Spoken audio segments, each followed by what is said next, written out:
और देखिए जो लोग नए हैं वो चैनल को सब्सक्राइब करके बेल आइकन जरूर प्रेस कर देंगे और वीडियो को लाइक और शेयर भी कर दिएगा। तो चलिए शुरू करते हैं आज के वीडियो को। देखिए आज का हमारा पहला प्रश्न है कि वर्ष 2022 के लिए ICC men's cricketer of the year के रूप में किसे चुना गया है। तो देखिए जो आपके बाबर आजम हैं जो कि पाकिस्तानी क्रिकेटर हैं, इनको ICC men's cricketer of the year चुना गया है 2022 के लिए। देखिए अभी हाल ही में आईसीसी ने वर्ष 2022 के सभी अवार्ड्स के विजेताओं की घोषणा कर दी है और पाकिस्तान के स्टार क्रिकेटर बाबर आजम ने mens cricketer of the year 2022 और mens one day cricketer of the year का अवार्ड जीता है। और इंग्लैंड की महिला क्रिकेटर नेट साइवर को महिला क्रिकेटर ऑफ द ईयर और महिला one day cricketer of the year के लिए चुना गया है। और देखिए इसके साथ ही भारत की रेणुका सिंह को ICC emerging women cricketer of the year और भारत के सूर्य कुमार यादव को ICC men's T20 international cricketer of the year के रूप में जो है चुना गया है। तो ये था 2022 के लिए आईसीसी अवार्ड, इसको नोट कर लीजिएगा किसको कौन सा अवार्ड दिया गया। ठीक है। और दूसरा प्रश्न है कि किस भारतीय अमेरिकी को अमेरिकी वायुसेना में ब्रिगेडियर जनरल ग्रेड पर नियुक्ति के लिए जो है नामित किया गया है। तो देखिए अभी हाल ही में जो आपकी राजा जे चारी जी हैं, यहाँ पे फोटो इनकी दिख रही है, इनको अमेरिकी वायुसेना में ब्रिगेडियर जनरल ग्रेड पर नियुक्ति के लिए नामित किया गया है। देखिए भारतीय मूल के जो अमेरिकी अंतरिक्ष यात्री हैं राजा जी चारी, इनको अमेरिकी एयरफोर्स में सेना ब्रिगेडियर जनरल के ग्रेड पर याद रखेगा इनको नियुक्त किया गया है। और ये वर्तमान में national aeronautics and space administration यानी कि NASA Johnson space centre Texas में क्रू 3 कमांडर के रूप में कार्यरत हैं। और एक खास बात और, देखिए वर्ष 2020 में नासा जो कि अमेरिका की अंतरिक्ष एजेंसी है और यूरोपीय अंतरिक्ष एजेंसी ने इंटरनेशनल स्पेस स्टेशन के लिए स्पेस एक्स क्रू 3 मिशन के कमांडर के रूप में राजा जेचारी को चुना था। और ये जो है वर्ष 2017 में नासा में शामिल हुए थे। और राजा जेचारी के पास कुल 2500 घंटे से अधिक के इस अंतरिक्ष में उड़ान का अनुभव है। और तीसरा प्रश्न है कि मध्य रेलवे के नए प्रबंधक महाप्रबंधक के रूप में किसको नियुक्त किया गया है। तो देखिए मध्य रेलवे के नए महाप्रबंधक बना दिए गए हैं नरेश लालवानी जी। देखिए जो आपके नरेश लालवानी हैं इनको मध्य रेलवे का महाप्रबंधक अपॉइंट किया गया है। और ये भारतीय रेलवे इंजीनियरिंग सेवा के 1985 बैच के एक वरिष्ठ अधिकारी हैं और इन्होंने इस पद पर अशोक कुमार मिश्रा का स्थान लिया है। याद रखिएगा कि अभी हाल ही में नरेश लालवानी को मध्य रेलवे का नया महाप्रबंधक नियुक्त किया गया है और इन्होंने अशोक कुमार मिश्रा का स्थान लिया है इस पद पर। चौथा प्रश्न है कि हाल ही में लॉन्च हुई भारत की पहली इंट्रानेजल कोविड-19 वैक्सीन का क्या नाम है। तो देखिए भारत की जो पहली इंट्रानेजल कोविड-19 वैक्सीन है इसका नाम है इनकोवैक। और इस इनकोवैक वैक्सीन का निर्माण भारत बायोटेक ने किया है। और इस नेजल वैक्सीन की कीमत कितनी है। देखिए इसकी कीमत प्राइवेट हॉस्पिटल में 800 रुपये प्लस जीएसटी में होगी, जबकि केंद्र व राज्य सरकारों के लिए इसकी कीमत 325 रुपये रखी गई है। और देखिए ये कोविड-19 के लिए दुनिया का पहला इंट्रानेजल वैक्सीन है जो कि सीधे नाक में इंजेक्ट किया जाएगा और जिसको 2 प्राइमरी डोज के साथ अनुमोदन प्राप्त हुआ है। और ये एक विषम बूस्टर खुराक यानी कि हेट्रोलोजस बूस्टर डोज नेजल वैक्सीन है, याद रखिएगा। और पांचवा प्रश्न है कि किस भारतीय कवि राजनयिक को ब्राजील के साहित्य अकादमी से संबंधित सदस्य के रूप में चुना गया है। तो देखिए अभय कुमार जी को भारत जो कि एक भारतीय कवि और राजनयिक हैं, तो इनको ब्राज़ील के साहित्य अकादमी के संबंधित सदस्य के रूप में चुना गया है। देखिए आपको बता दूं कि अभय कुमार भारत के एक कवि राजनयिक हैं जो वर्तमान में नई दिल्ली में भारतीय सांस्कृतिक संबंध परिषद के उप महानिदेशक के रूप में काम कर रहे हैं।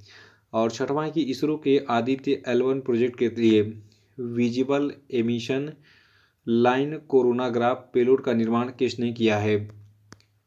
तो देखिए आपको बता दूं इसरो के यानी कि भारतीय अंतरिक्ष एजेंसी जो आपका है Indian space and research organisation, ठीक है। तो इसरो के आदित्य L1 प्रोजेक्ट के लिए विजिबल एमिशन लाइन कोरोनोग्राफ का पेलोड का निर्माण जो है इंडियन इंस्टीट्यूट ऑफ एस्ट्रोफिजिक्स ने किया है। देखिए जो विजिबल एमिशन लाइन कोरोनाग्राफ है ये इसरो के आदित्य L1 प्रोजेक्ट के तहत सूर्य के अध्ययन के लिए भेजा जाएगा। और ये उपकरण आदित्य L1 प्रोजेक्ट के तहत भेजा जाने वाला सबसे बड़ा यंत्र है। और इसरो का ये महत्वाकांक्षी आदित्य L1 इस वर्ष जून 2023 में या फिर जुलाई में प्रस्तावित है।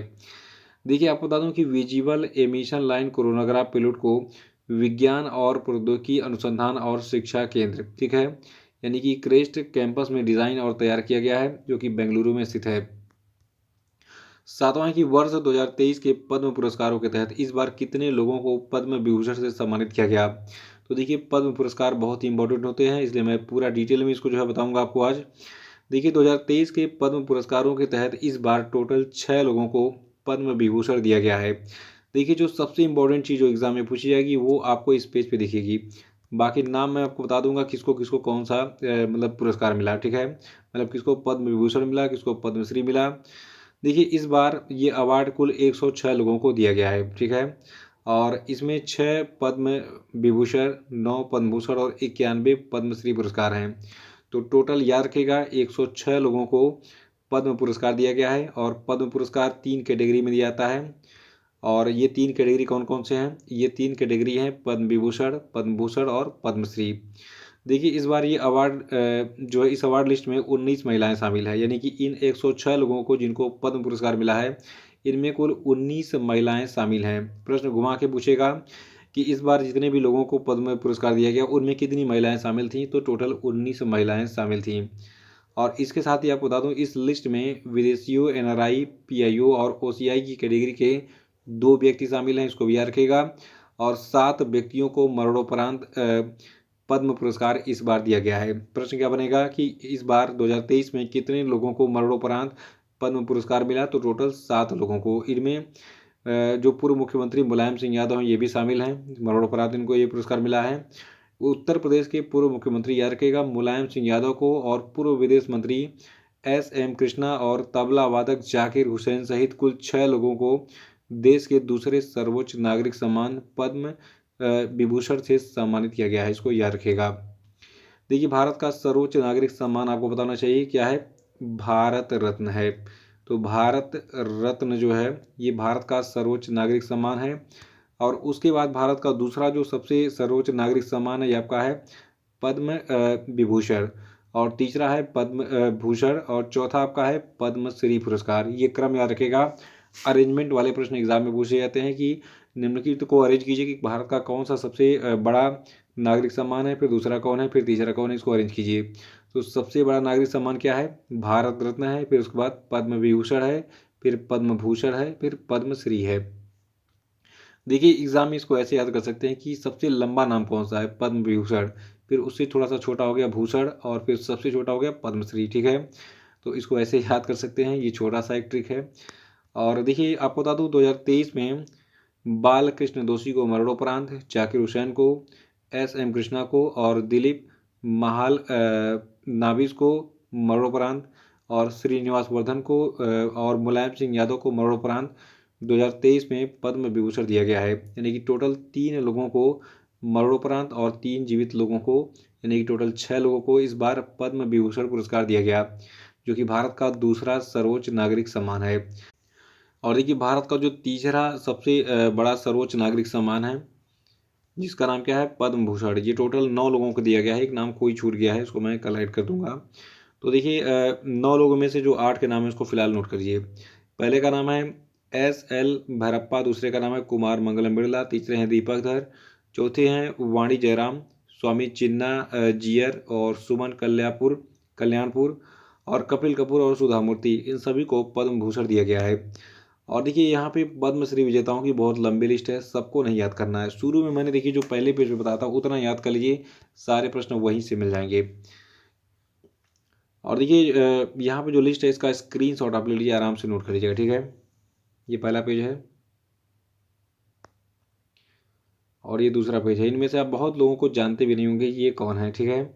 तो ढूंढ ढूंढ के लाए जाते हैं, ये लोग अप्लाई करते हैं कि भैया हमको पद्मश्री दो, तो उनका नाम बाद में चयनित होता है एक चयन समिति के द्वारा। स्क्रीनशॉट ले लीजिए। और ये अगला पेज है। और हमारा अगला प्रश्न है कि हाल ही में किसे टोयोटा ने अपना नया चीफ एग्जीक्यूटिव ऑफिसर नामित किया है। तो देखिए टोयोटा कंपनी के नए सीईओ बनाए गए हैं कोजी सातो, और इन्होंने आकियो टोयोडा का स्थान लिया है इस पद पर। देखिए जो टोयोटा कंपनी है इसके जो सीईओ हैं इनका नाम क्या मैंने बताया आपको, कोजी सातो, ये नए सीईओ बन गए इसके। देखिए टोयोटा, आप लोग सोचते होंगे ये कहाँ की कंपनी है। देखिए टोयोटा एक जापानीज़ कंपनी है, जापान में इसका मुख्यालय है। और टोयोटा का जो स्थापना है ये जापान में हुआ था 28 अगस्त 1937 को, यानी कि जब भारत आज़ाद भी नहीं था तब टोयोटा कंपनी का निर्माण हो गया था। और टोयोटा कंपनी के संस्थापक हैं किचिरो टोयोदा। देखिए मैक्सिमम जो कंपनियां हैं वो जाति के नाम पर है, ठीक है। तो मैक्सिमम कंपनियों का जो टाइटल, जैसे मान लीजिए भारत में महिंद्रा है, महिंद्रा कंपनी, तो आनंद महिंद्रा की वो कंपनी है। और जो आपकी टीवीएस है, ठीक है, टीवीएस कंपनी भी किसी के नाम पर है।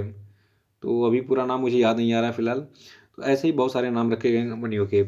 और अब हम बात करेंगे आज के सभी क्वेश्चन पे। देखिए आज का पहला प्रश्न आपके लिए कि कौन सा देश फाइड वर्ल्ड चैंपियनशिप 2023 का मेजबान है, बताइए। और दूसरा कि कौन सा शहर पर्यावरण और जलवायु स्थिरता पर G20 कार्य समूह बैठक का मेजबान है, बताइए।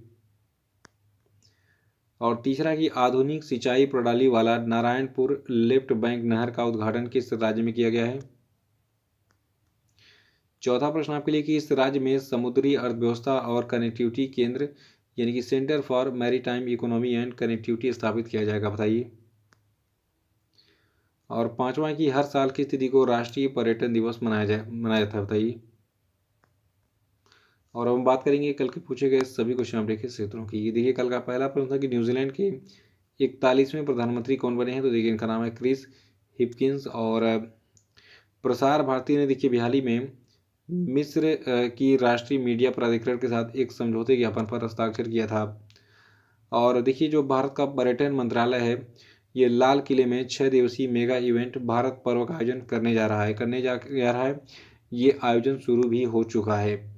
और गणतंत्र दिवस 2023 पर टोटल 47 कर्मियों को राष्ट्रपति के अग्निशमन सेवा पदक से सम्मानित किया गया है। और देखिए भारत की एक फिल्म है द एलिफेंट विस्पर्स, इसको ऑस्कर 2023 में डॉक्यूमेंट्री शॉर्ट सब्जेक्ट कैटेगरी में नॉमिनेट किया गया है। तो आज का सेशन यहीं समाप्त होता है। अधिक से अधिक वीडियो को शेयर कर दीजिएगा, लाइक करके इसकी PDF को डाउनलोड करके उसको भी व्हाट्सएप ग्रुप में शेयर कर दीजिएगा। धन्यवाद।